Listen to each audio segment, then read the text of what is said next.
Hello guys, this is What About Nintendo. Today I'm here for another video. In this video I'm going to be going over something a little more spooky, a little more spoopy, if you will. Something darker than I usually talk about, something a little more terrifying.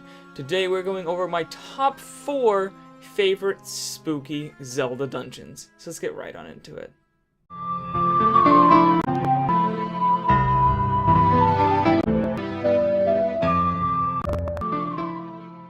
So before we start talking about the dungeons, make sure to hit that subscribe button if you enjoy content like this, and hit that bell icon so you can get notifications of all my videos. Also comment down below what your favorite spooky Zelda dungeons are. But let's get right on into it.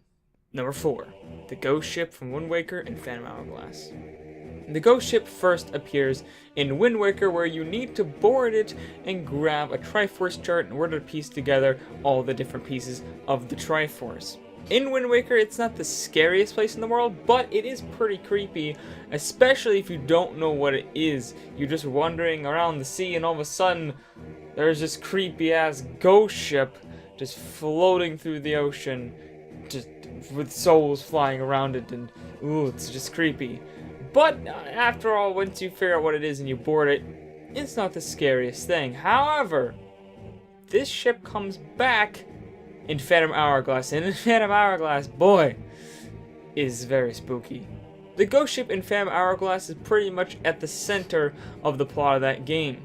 At the start of the game, Link and Tetra are trying to find the ghost ship in order to get a treasure on it. However, when they finally do find it, Tetra climbs on board and lets out a shriek of fear as soon as she gets onto it. Link then attempts to go and climb the ghost ship in order to rescue her, but is lost to the ocean.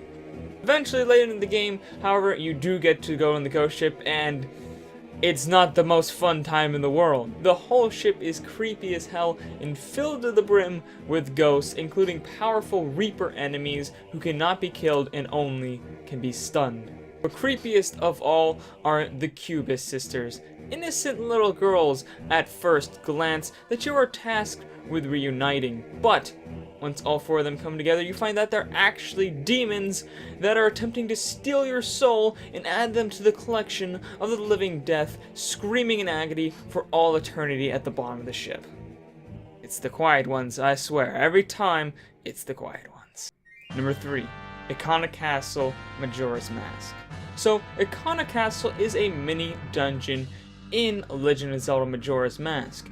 It lies in the center of Ikana Canyon and was the capital of the fallen Ikana Kingdom.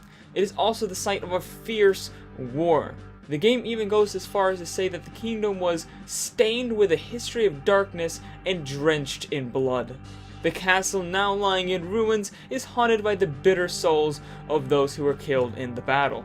Even the final fight is against the dead king of Ikana, Egos du Ikana. But even past all this, past the bloodshed, past the lust for vengeance that lies here as the ghosts roam for all eternity, even more creepy than that is what you learn from the King of Ikana after you defeat him. As a reward for bringing light into the darkness of Ikana Castle, you are granted the song Elegy of Emptiness, which produces a doll that is said to be a form of Link without a heart. On the surface, this doesn't sound too bad, right? It's just a doll that doesn't have a heart, and so it's whatever. But look at this thing. Just look at it. It's creepy as hell. There is no way that this thing resembles Link in any way, shape, or form. This thing is absolute abomination, and it is creepier than anything else seen in Ikana Castle, in my opinion. Number 2. Arbiter's Ground, Twilight Princess. Arbiter's Ground is definitely the creepiest place in Twilight Princess. Arbiter's Ground is a prison meant to hold the most despicable and evil criminals as they awaited trial, usually leading to executions or banishment to the Twilight Realm. The dungeon is filled to the brim with the undead, Poes, Staltroops, Stalkins, Stalfos, and creepiest of all, the Re-Dead Knight, which lets out a piercing screech so terrifying that even Link is too scared to move. The boss fight of this dungeon is the Twillet Fossil Stylord, a skeleton of a gigantic ancient beast. The second phase is even creepier, being just the disembodied floating head of the enemy shooting fireballs as you attempt to climb the tower.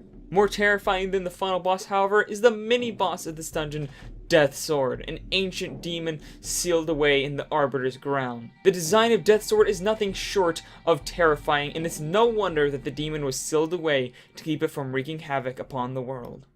Number 1.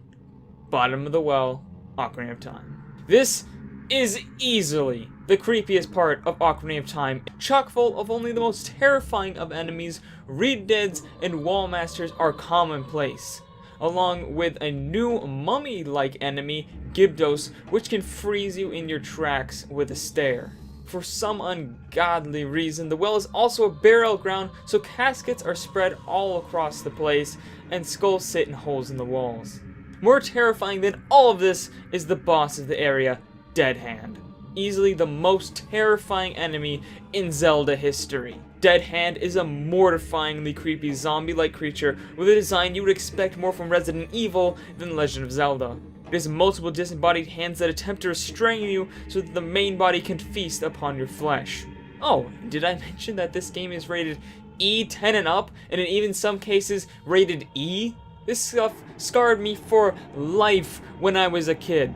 I cannot even count the therapy money required to fix me after this encounter. I'm legit terrified of wells now. Scientists refer to this as creepy wellophobia. It's an epidemic. So on the outside, Zelda is a nice, colorful adventure game where you just have a fun time running around and solving puzzles. But when you actually play the games, you realize that, yeah, these games are creepy as hell.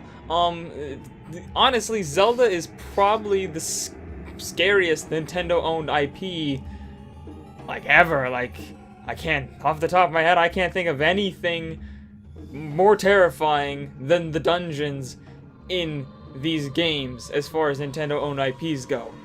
I don't know why, but Zelda just has some creepy places, and, I mean, well, it's perfect for that Halloween mood. Anyways, guys, that's all for this video. If you like this video, as I said before, subscribe for more content like this Monday through Friday, and ring that bell icon so that you can get notified of all my videos. I post videos typically Tuesdays and Thursdays. I do gaming live streams Mondays, Wednesdays, and Fridays, and I also do news-related things, although the news is kind of dry right now, and I'm changing a lot of things, and I have a lot of really big plans for doing really unique forms of news, so stay tuned. Might be on a little hiatus from news, but I'll probably put up something once in a while, which is why you should follow me on Twitter and Discord, so you can also keep up on all the news of what's happening on my channel. Anyways, guys, thank you all for watching. I appreciate you. Let me know down in the comments below what are your favorite creepy Zelda dungeons. And I'll see all you guys later in What About Nintendo. Bye!